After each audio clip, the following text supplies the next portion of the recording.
지금 바로 구독과 좋아요 눌러주세요. 그리고 이 영상을 어디에서 듣고 있는지 알려주세요. 여러분의 이야기가 궁금합니다. 저는 보현사라는 작은 사찰에서 수행하는 비구니 혜정입니다. 19살에 출가를 결심하고 이곳에 들어온 지 벌써 3년이 지났습니다. 깊은 산속 고요한 사찰에서 하루하루 수행에 전념하며 지내던 어느 봄날, 제 삶은 완전히 달라졌습니다. 그날 아침은 여느 때와 같았습니다. 새벽 예불을 마치고 사찰 뒤편 텃밭에서 봄나무를 캐던 중 갑자기 찾아온 어지럼증에 쓰러질 뻔했습니다. 며칠 전부터 입맛이 없고 속이 메스꺼웠지만 단순한 체력 저하로만 생각했습니다. 수행 생활이 때로는 육체적으로 고됐으니까요. 주지 스님인 월정 스님께서 걱정스러운 표정으로 저를 방으로 데려가셨습니다. 창문 너머로 보이는 복사꽃이 바람에 흩날리던 모습이 지금도 선명하게 기억납니다. 그 분홍빛 꽃잎처럼 제 삶도 흩날리기 시작한 순간이었습니다. 혜정아, 요즘 많이 힘들어 보이는구나. 무슨 일 있니? 월정 스님의 따뜻한 물음에 저는 한참을 말을 잇지 못했습니다. 어떻게 말해야 할지, 무엇을 말해야 할지 혼란스러웠습니다. 수행자로서의 제 모습과 한 여성으로서의 제 모습 사이에서 갈등하고 있었습니다. 결국 월정 스님의 권유로 산 아래 의원에 내려가게 되었습니다. 그곳에서 의사는 제게 예상치 못한 소식을 전했습니다. 임신 4개월이라고요. 순간 세상이 무너지는 느낌이었습니다. 수행자의 길을 택한 저에게 이런 일이 어떻게 가능한지, 어떻게 받아들여야 할지 알 수 없었습니다. 의원에서 나와 혼자 강가에 앉아 한참을 울었습니다. 제 뱃속에 생명이 자라고 있다는 사실이 믿기지 않았습니다.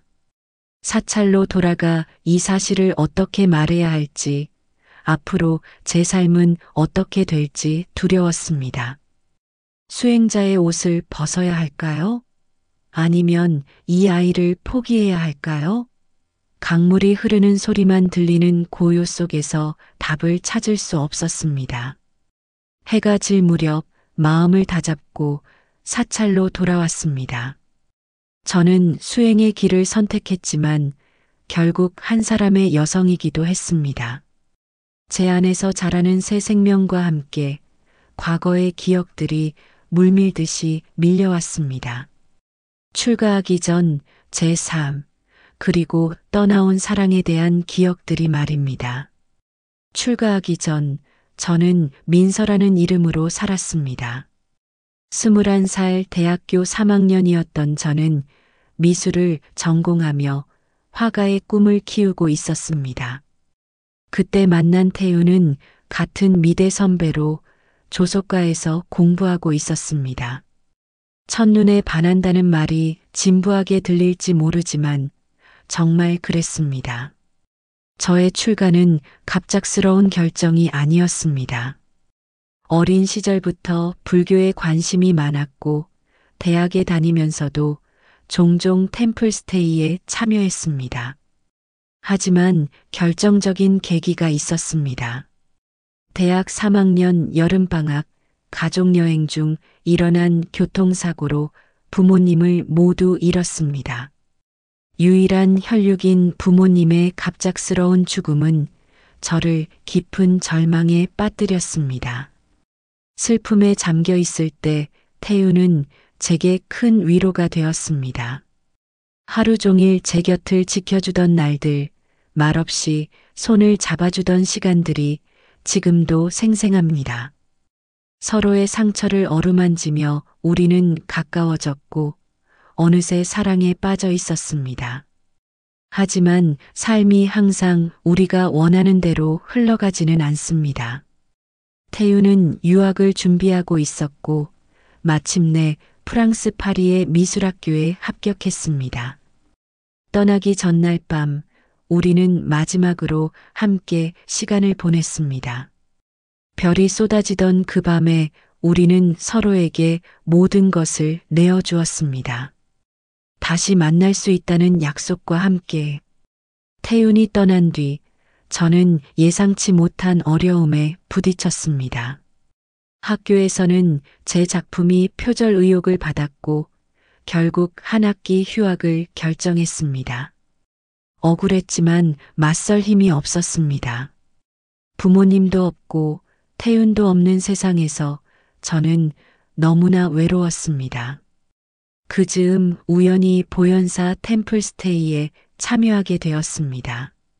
한 달간의 프로그램이었지만 그곳에서 저는 오랜만에 평온을 느꼈습니다. 월정 스님의 가르침은 제 마음의 상처를 조금씩 치유해 주었습니다. 템플스테이가 끝날 무렵 저는 출가를 결심했습니다. 더 이상 세속의 아픔과 집착에서 벗어나고 싶었습니다. 그렇게 혜정이라는 법명을 받고 수행자의 길에 들어섰습니다. 처음에는 부모님의 죽음과 태윤과의 이별로 인한 슬픔을 잊기 위한 도피처로 출가를 선택했는지도 모릅니다. 하지만 시간이 지날수록 진정한 수행의 의미를 알아가고 있었습니다. 그런데 이제 제 안에 자라고 있는 이 생명은 제가 떠나온 과거와 현재의 수행 사이에서 갈등하게 만들었습니다. 월정 스님은 제가 출가할 때부터 무언가 마음의 짐을 지고 있다는 것을 알고 계셨을 것입니다. 하지만 한 번도 제 과거에 대해 캐묻지 않으셨습니다. 묵묵히 지켜봐 주셨고 때로는 말없이 차 한 잔을 건네주시는 것만으로도 큰 위로가 되었습니다. 이제 저는 그 스님께 모든 것을 고백해야 할 시간이 되었습니다. 의원에서 임신 사실을 확인한 날, 저는 밤새 잠을 이루지 못했습니다. 좁은 방 안에서 뒤척이며 창밖으로 보이는 달빛만 바라보았습니다. 마음속에서는 수많은 생각들이 충돌하고 있었습니다. 아침 예불 시간, 평소보다 일찍 법당에 들어갔습니다. 텅 빈 법당에서 부처님 앞에 무릎을 꿇고 오랫동안 앉아 있었습니다. 눈물이 마르고 난 후에도 저는 그저 그 자리에 앉아 제 심장 소리를 들었습니다. 그리고 이제는 제 몸 안에서 자라고 있는 또 다른 생명의 존재를 실감했습니다. 예불이 끝난 후 월정 스님께서 저를 찾으셨습니다. 사찰 뒤편 작은 정원으로 함께 걸어가면서 말씀하셨습니다. 혜정아, 어제 의원에 다녀왔지? 무슨 일인지 이야기해 줄 수 있겠니? 깊은 호흡을 한 뒤 저는 모든 것을 고백했습니다. 출가 전 태윤과의 관계, 그가 떠난 이유, 그리고 지금 제가 임신 중이라는 사실까지. 이야기를 하는 내내 부끄러움과 죄책감으로 고개를 들 수 없었습니다. 수행자로서의 계율을 어긴 것, 그리고 모두에게 실망을 안겨준 것에 대한 자책감이 밀려왔습니다. 말을 마친 후 긴 침묵이 흘렀습니다. 정원에 핀 들꽃 향기가 바람에 실려왔고 멀리서 산새 소리가 들렸습니다. 그때 월정 스님께서 조용히 제 어깨에 손을 얹으셨습니다. 수행자라고 해서 완벽한 사람은 아니란다. 우리는 모두 배우고 성장하는 중이지.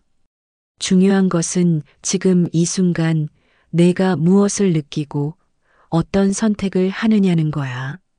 스님의 말씀은 저를 질책하는 것이 아니라 이해하고 받아들이는 것이었습니다.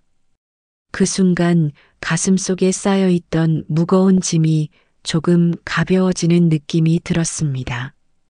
혜정아, 내가 지금 무엇을 원하는지 생각해 보았니?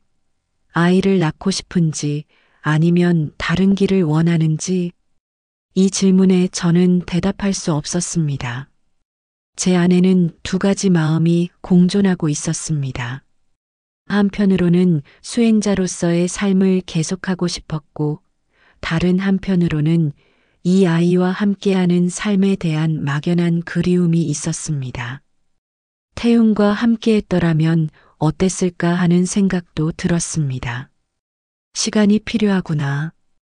급하게 결정할 필요는 없어. 차분히 생각해 보렴. 어떤 결정을 내리든 나와 절의 다른 스님들은 너를 지지할 거야. 그날 이후로도 여러 번 구토와 어지럼증이 찾아왔습니다. 특히 아침 예불 시간에는 더 심했습니다. 배가 아직 눈에 띄게 불러오지는 않았지만 조금씩 제 몸의 변화를 느낄 수 있었습니다. 밤에는 종종 태윤의 꿈을 꾸었습니다. 프랑스에서 무엇을 하고 있을지, 저를 생각하고 있을지 궁금했습니다. 한 달이 지난 어느 날 잠에서 깨어보니 제 배가 조금 더 불러와 있었습니다. 거울 앞에 서서 옷을 들어 올려 배를 보니 이제는 명확하게 보였습니다. 막연하게만 느껴지던 생명이 실제로 자라고 있다는 사실에 갑자기 두려움이 밀려왔습니다. 어쩌면 이 아이의 아버지는 영영 돌아오지 않을지도 모릅니다. 그리고 저는 이 아이를 혼자 키워야 할지도 모릅니다. 아니면 다른 결정을 내려야 할지도 모릅니다. 그날 밤 저는 오랜만에 일기를 썼습니다. 태윤에게 편지를 쓰듯이, 아직 태어나지 않은 아이에게 편지를 쓰듯이, 그리고 과거에 제 자신에게 편지를 쓰듯이 모든 감정을 쏟아냈습니다. 마지막 문장에 이르러 저는 깨달았습니다. 이 모든 상황이 두렵지만 동시에 제 안에서 자라고 있는 이 생명에 대한 애틋함도 느끼고 있다는 것을. 태윤과의 마지막 날을 생각하면 아직도 가슴이 아립니다. 그날은 유난히 별이 많은 밤이었습니다. 대학교 근처 조그만 원룸에서 우리는 밤새 이야기를 나누었습니다. 프랑스에서의 계획, 돌아온 후의 꿈, 그리고 우리의 미래에 대해서요. 2년만 기다려줘. 돌아와서 전시회도 열고 너랑 함께 작업실도 차릴 거야. 태윤의 눈은 항상 미래를 향해 빛나고 있었습니다. 그 확신에 찬 눈빛이 저를 설레게 했고 동시에 불안하게 했습니다. 8이라니 너무 멀었습니다. 하지만 이런 기회가 다시 올까요? 태윤의 꿈을 응원하지 않을 수 없었습니다. 그날 밤 우리는 서로에게 모든 것을 내어주었습니다.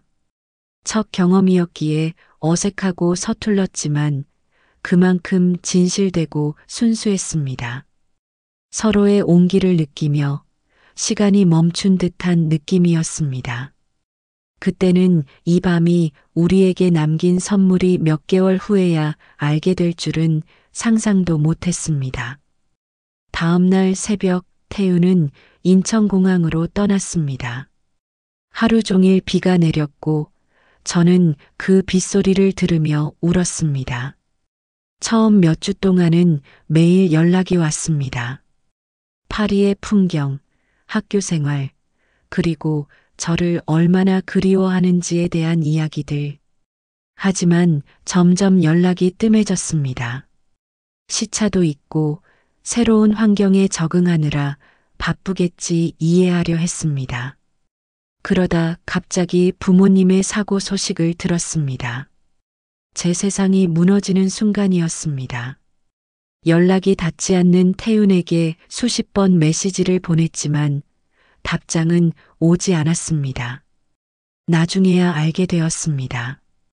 태윤이 휴대폰을 분실했다는 것을, 그리고 새 번호로 연락했지만 제가 이미 연락처를 바꾼 후였다는 것을. 장례를 치르고 난 후 텅 빈 집에 혼자 남겨졌습니다. 방 한 구석에 쌓여 있는 그림 도구들과 캔버스를 보면서도 붓을 들 힘이 없었습니다. 그때 찾아온 것이 표절 의혹이었습니다. 졸업 작품으로 준비하던 작품이 선배의 것과 유사하다는 지적을 받았습니다. 전혀 의도하지 않았고 영감을 얻은 적도 없었지만 증명할 방법이 없었습니다. 교수님의 권유로 한 학기 휴학을 결정했습니다. 그 시간 동안 마음을 정리하고 다시 시작하라는 뜻이었겠지만 저에게는 모든 것이 무너지는 느낌이었습니다. 부모님도 태윤도 그리고 제 꿈마저도 잃은 듯 했습니다. 그 즈음 우연히 지인의 소개로 보현사 템플스테이에 참여하게 되었습니다. 처음에는 단순히 도피처로 생각했습니다. 복잡한 도시와 사람들을 떠나 조용히 숨을 수 있는 곳이라 여겼습니다. 하지만 사찰에서의 시간은 제게 많은 것을 가르쳐 주었습니다. 새벽 예불부터 시작되는 하루, 묵언 수행, 차담 시간, 그리고 저녁 예불까지. 처음에는 낯설고 힘들었지만 점차 그 안에서 평온을 찾았습니다. 특히 월정 스님의 법문은 제 마음에 깊은 울림을 주었습니다. 고통은 인생의 일부입니다. 하지만 고통 속에서도 우리는 의미를 찾을 수 있어요. 그것이 바로 수행의 길입니다. 한 달간의 템플 스테이가 끝날 무렵 저는 출가를 결심했습니다. 월정 스님께 제 결심을 말씀드리자 스님은 오랫동안 저를 바라보시더니 말씀하셨습니다. 진정으로 원하는 것이 무엇인지 깊이 생각해 보세요. 출가는 세상에서 도망치는 것이 아니라 더 깊이 세상과 마주하는 것입니다. 그래도 저는 결심을 굽히지 않았습니다. 한 달 더 사찰에 머물며 준비 기간을 가진 후 마침내 해정이라는 법명을 받고 삭발식을 치렀습니다. 거울에 비친 민머리의 제 모습은 낯설었지만 동시에 모든 것을 내려놓은 듯한 해방감도 느꼈습니다. 그렇게 3년이 흘렀습니다. 그동안 저는 태웅과 과거의 기억들을 마음 깊숙이 묻어두었습니다. 하지만 지금 제 안에서 자라고 있는 이 생명은 그 모든 기억을 다시 끌어올렸습니다. 태윤의 아이를 가진 채 수행자로 살아갈 수 있을까요? 아니면 세속으로 돌아가야 할까요? 그리고 태윤에게 이 사실을 알려야 할까요? 결정할 수 없었습니다. 임신 5개월 차에 접어들면서 이제는 제 배가 뚜렷하게 불러와 있었습니다. 더 이상 누구에게도 숨길 수 없는 상태가 되었습니다. 사찰의 다른 스님들도 알게 되었고 저는 그분들의 시선이 두려웠습니다.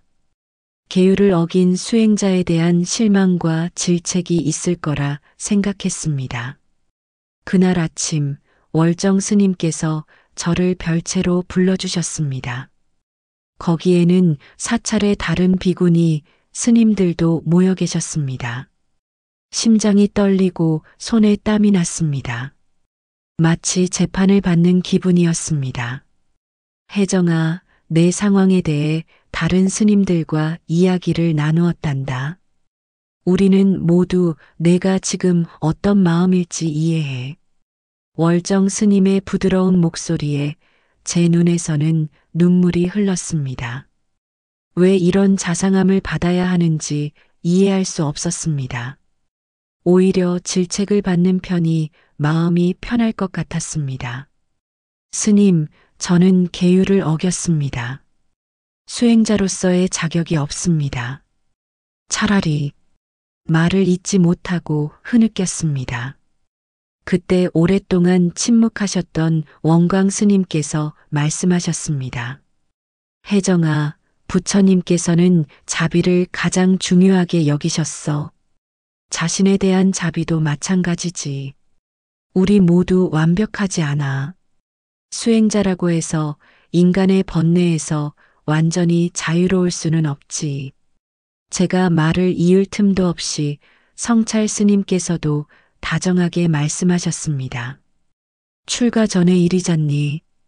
그리고 지금 내 안에 있는 생명은 소중한 존재야. 그 아이에게도 자비의 마음을 품어야 하지 않을까? 예상치 못한 반응에 저는 당황스러웠습니다. 비난받고 쫓겨날 것이라 생각했는데 오히려 이해와 지지를 받고 있었습니다. 월정 스님께서 제 손을 잡아주셨습니다. 혜정아, 내가 어떤 결정을 내리든 우리는 너를 지지할 거야. 아이를 낳아 키우고 싶다면 여기서 함께 키울 수도 있어. 사찰 아래 마을에 살면서 종종 올라와 수행을 이어갈 수도 있고 아니면 다른 선택을 할 수도 있겠지. 이렇게 넓은 마음으로 저를 받아들여 주시는 것이 오히려 더 큰 죄책감으로 다가왔습니다. 제가 정말 이런 자비를 받을 자격이 있을까요? 임신 6개월에 접어들면서 산부인과 정기 검진을 위해 월에 한 번씩 산 아래 도시로 내려가게 되었습니다. 처음에는 월정 스님께서 동행해 주셨지만 이제는 혼자서도 갈 수 있게 되었습니다. 병원에서 초음파로 아이의 모습을 처음 보았을 때의 감동은 말로 표현할 수 없었습니다. 작은 심장이 뛰는 소리를 들었을 때 눈물이 흘렀습니다. 축하해요. 건강한 여자아이네요. 의사의 말에 가슴이 벅차올랐습니다. 딸이라니. 저는 그 순간 처음으로 이 아이를 온전히 제 딸로 받아들였습니다.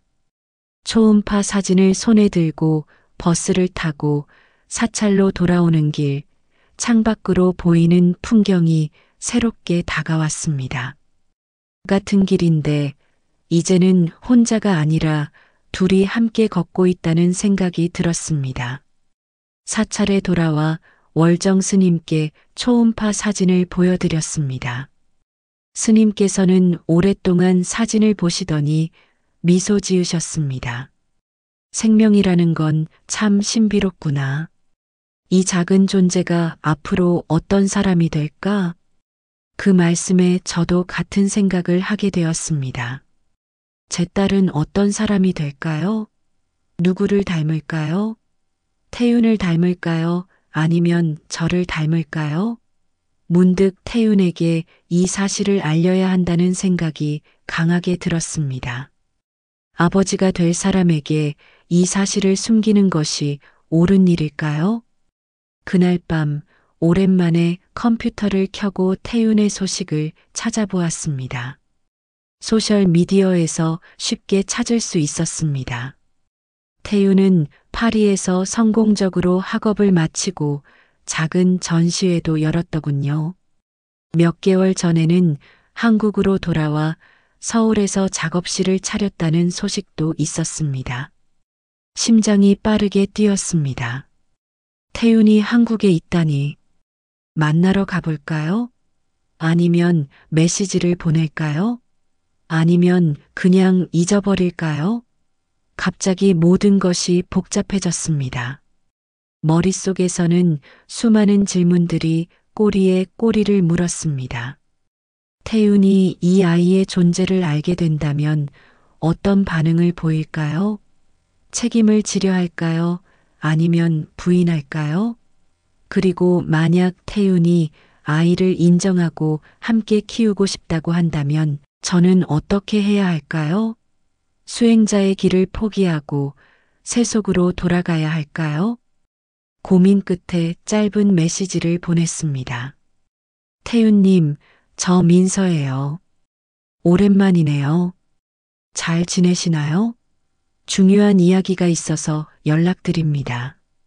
메시지를 보내고 난 후 밤새 답장을 기다렸지만 오지 않았습니다. 다음 날도 그 다음 날도 마찬가지였습니다. 아마도 연락처가 바뀌었거나 메시지를 보지 못했을 수도 있겠다고 생각했습니다. 혹은 저를 잊었을지도 모릅니다. 일주일 후 사찰에 한 남자가 찾아왔다는 소식을 들었습니다. 심장이 멈추는 듯 했습니다. 태윤일까요? 아니면 다른 누군가? 제 상상력이 과하게 작동하고 있는 것일까요? 법당 앞 작은 정원에서 기다리고 있다는 그 사람을 만나러 가는 길, 제 다리는 무거웠습니다. 코너를 돌아 그 사람을 보았을 때 저는 그 자리에 얼어붙었습니다. 3년 만에 다시 보는 태윤의 모습은 많이 달라져 있었습니다. 더 성숙해 보였고 더 단단해 보였습니다. 하지만 여전히 제 심장을 뛰게 하는 그 눈빛은 변함없었습니다. 민서야. 아니, 지금은 혜정 스님이라고 불러야 하나? 태윤의 목소리를 듣는 순간 온몸에 전율이 흘렀습니다. 무엇을 말해야 할지, 어떻게 행동해야 할지 혼란스러웠습니다.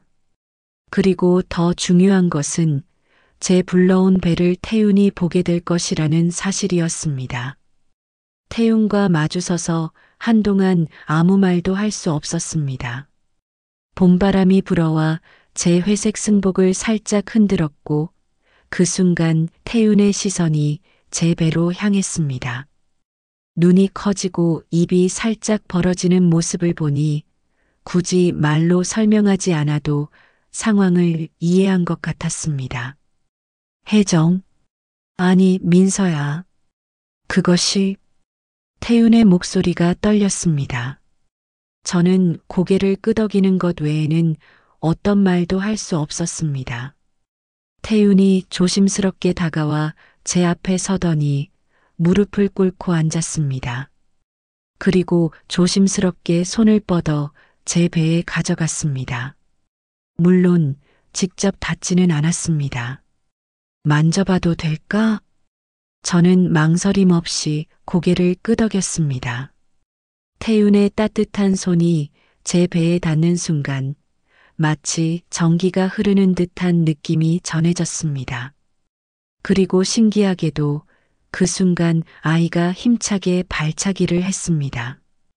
태윤의 눈이 놀라움으로 커졌고 곧이어 그의 눈에서 눈물이 흘러내렸습니다. 내 아이, 우리 아이구나. 그 말을 듣는 순간 저도 참을 수 없이 눈물이 흘렀습니다.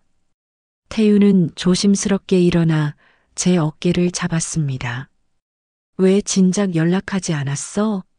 내가 얼마나 널 찾았는지 알아? 핸드폰을 잃어버리고 연락이 끊겼을 때 미쳐버릴 것 같았어.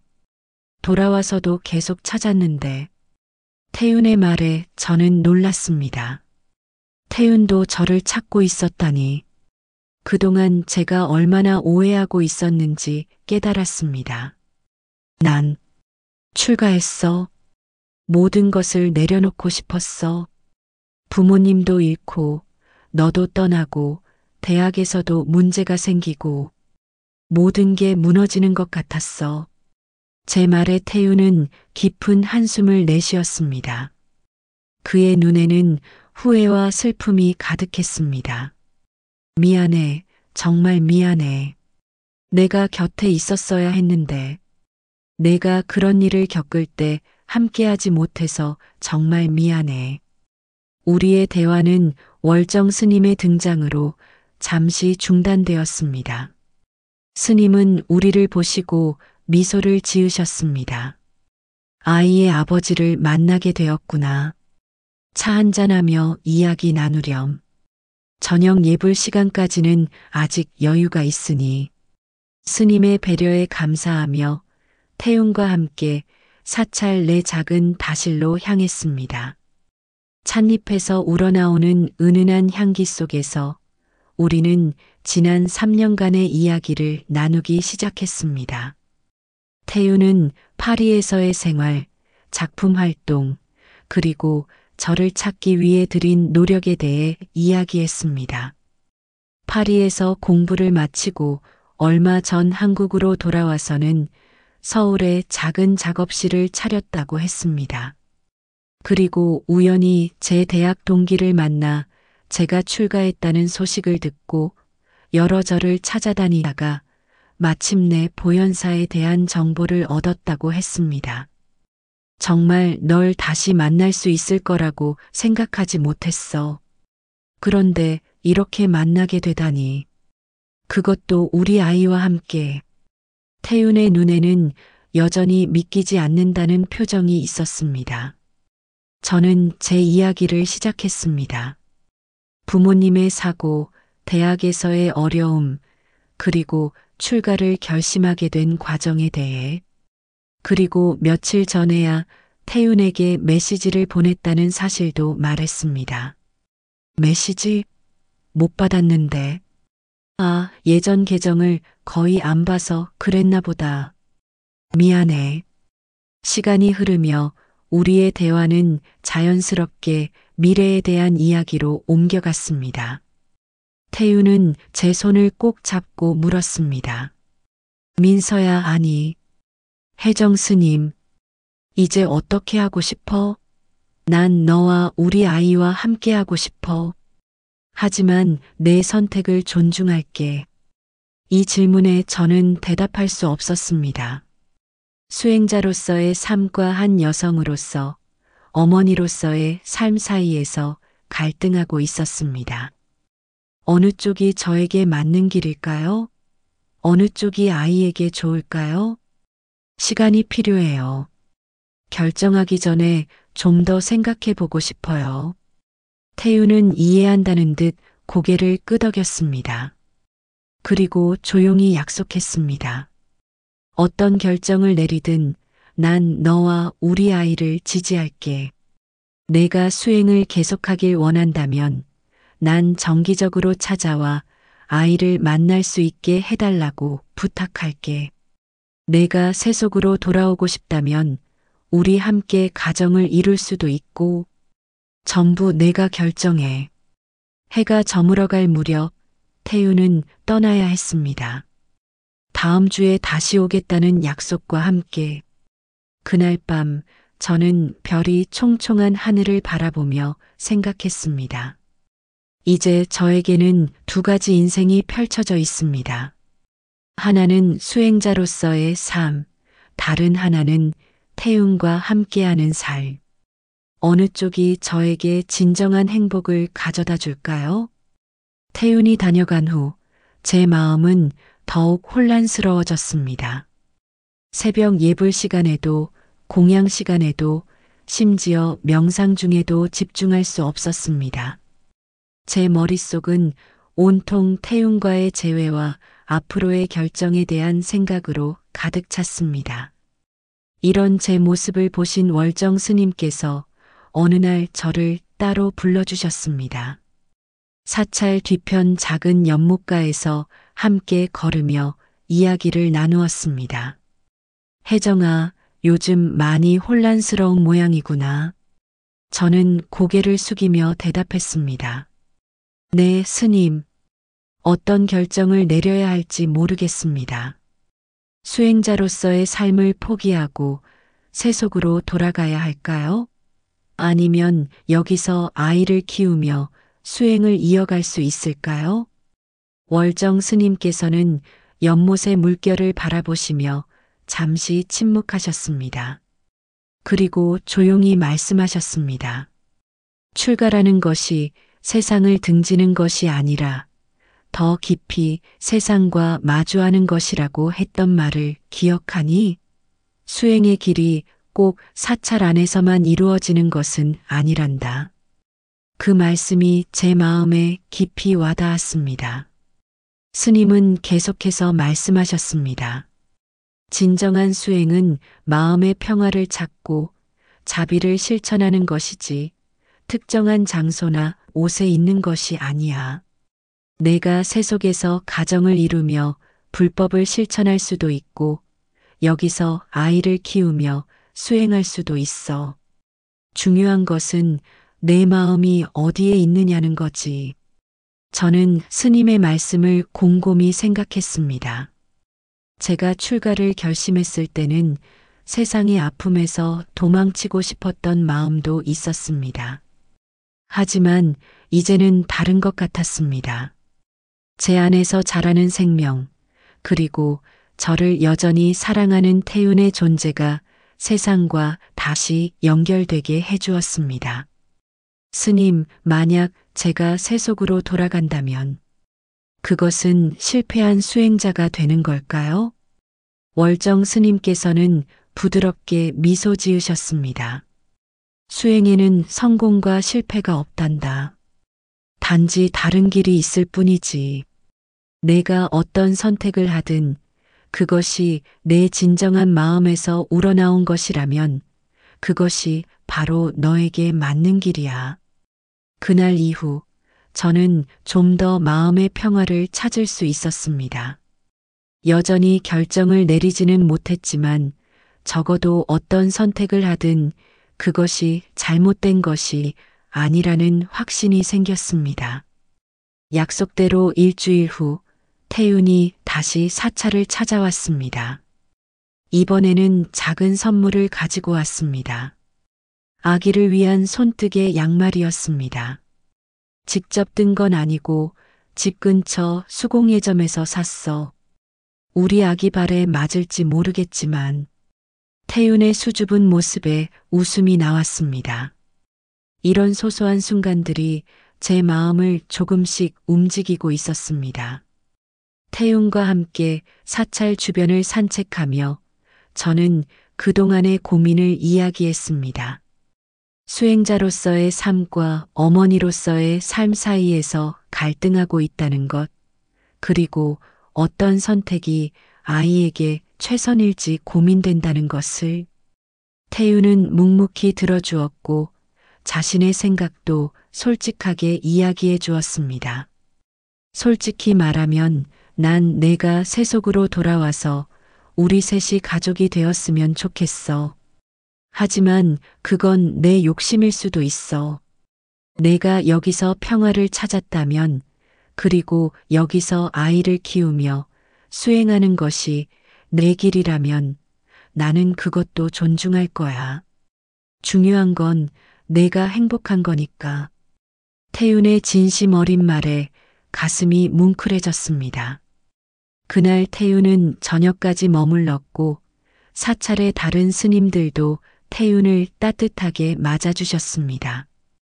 특히 월정 스님께서는 태윤과 오랜 시간 대화를 나누셨습니다. 무슨 이야기를 나누셨는지 정확히는 모르지만 대화 후 태윤의 표정이 한결 편안해 보였습니다.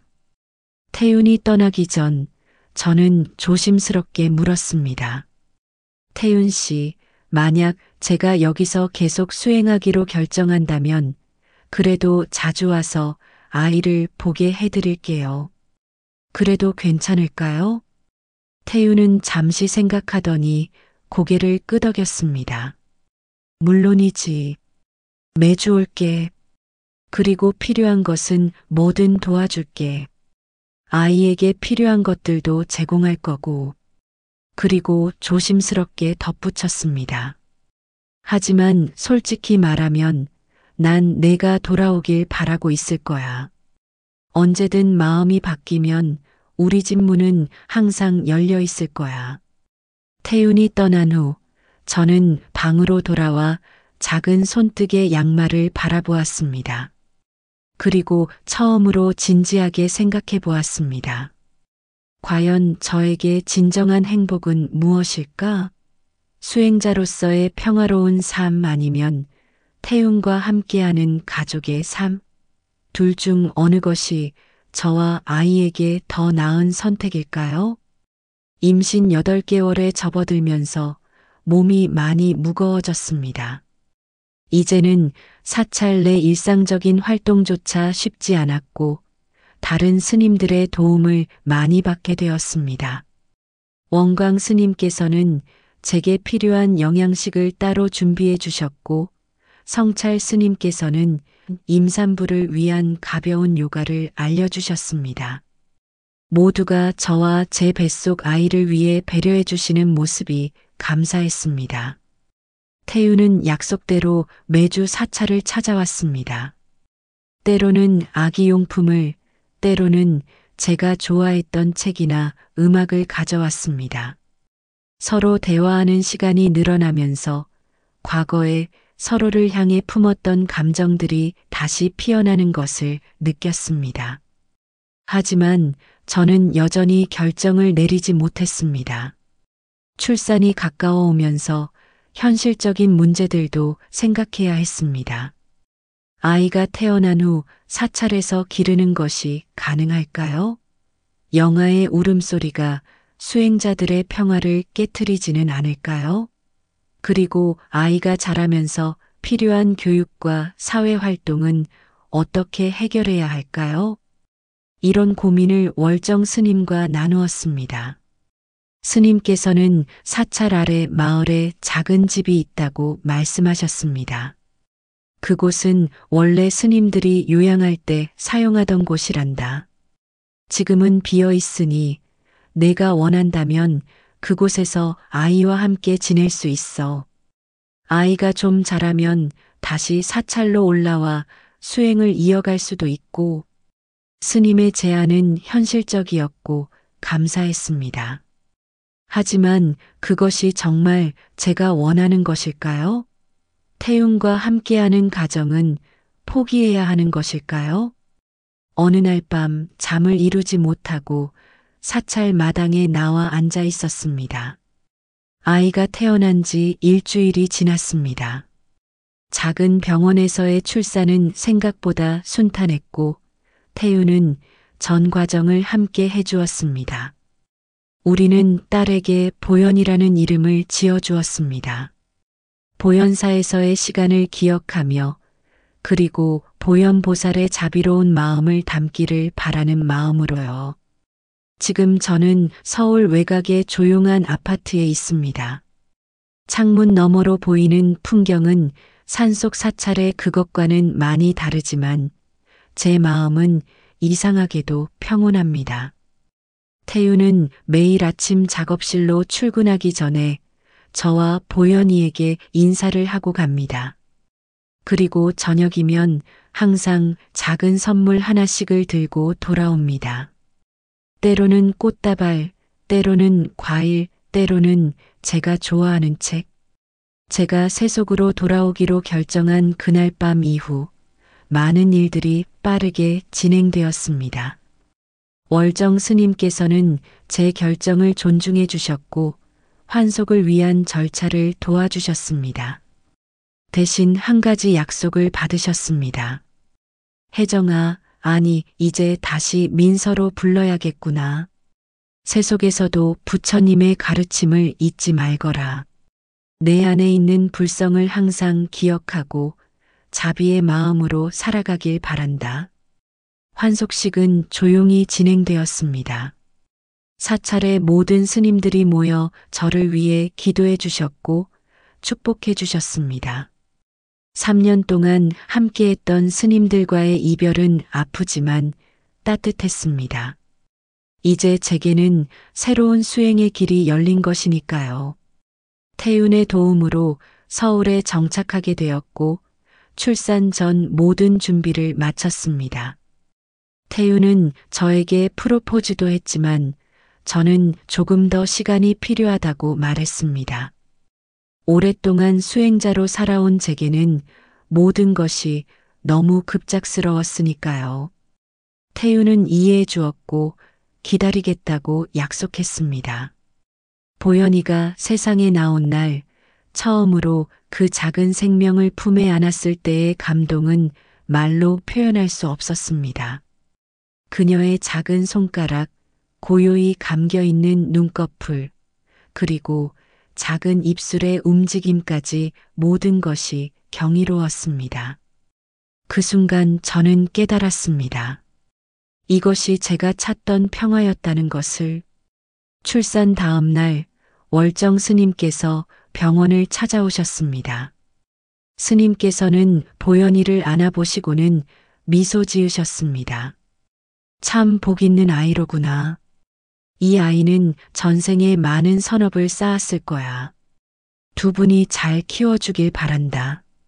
스님께서는 떠나시기 전 제게 작은 목걸이를 건네주셨습니다. 작은 나무 구슬로 만든 염주였습니다. 이것은 내가 처음 출가할 때 스승님께 받은 것이란다. 세속에서도 내 마음의 중심을 잃지 않게 도와줄 거야. 이제 보현이는 한 달이 되었고 저는 조금씩 새로운 삶에 적응해 가고 있습니다. 가끔은 새벽에 일어나 명상을 하기도 하고 태윤과 함께 주말마다 절을 찾아가기도 합니다. 물론 보현사도 자주 방문합니다.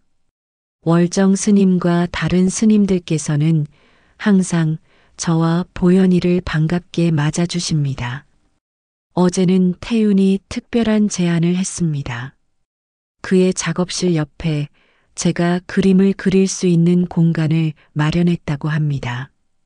출가 전 미술을 전공했던 저에게 다시 창작할 기회를 주고 싶다고 했습니다.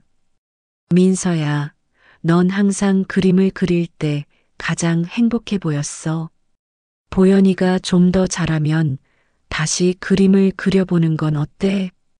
태윤의 제안에 저는 잠시 생각했습니다. 그림을 그리던 시절이 떠올랐고 캔버스 앞에 서 있던 순간들의 기억이 밀려왔습니다. 그때도 일종의 명상이었습니다. 붓을 들고 색을 칠하며 제 마음을 표현하던 그 시간들. 그래, 그렇게 해볼게. 고마워. 오늘 아침 저는 태윤이 준비해준 작은 스케치북을 펼쳤습니다. 보현이가 잠든 사이 오랜만에 연필을 들고 그림을 그리기 시작했습니다. 처음에는 어색했지만 점차 손이 기억을 되찾아갔습니다. 제가 그린 첫 그림은 보현사의 풍경이었습니다. 산속 사찰, 벚꽃이 흩날리는 봄날의 풍경, 제 마음속에 남아있는 평화로운 기억을 그림을 그리며 생각했습니다. 저는 수행자의 옷은 벗었지만 수행의 길을 포기한 것은 아닙니다. 단지 제 수행의 방식이 달라졌을 뿐이죠. 이제 저는 한 아이의 어머니로서, 한 예술가로서, 그리고 한 사람의 동반자로서 매일매일 자비와 이해, 그리고 사랑을 실천하며 살아가고 있습니다. 태윤과 보현이와 함께하는 이 새로운 삶 속에서 저는 또 다른 형태의 깨달음을 찾아가고 있습니다. 사찰의 고요함 속에서 찾던 평화가 이제는 아이의 울음소리와 웃음소리 속에서 그리고 일상의 작은 순간들 속에서 발견되고 있습니다.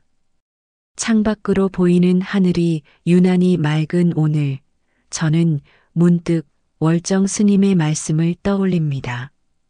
진정한 수행은 마음의 평화를 찾고 자비를 실천하는 것이지 특정한 장소나 옷에 있는 것이 아니야. 그렇습니다. 저는 지금 제 자리에서 제 방식으로 수행의 길을 걷고 있습니다. 꽃이 피는 사찰에서 시작된 여정은 이제 제 마음속에 영원히 꽃 피울 것입니다.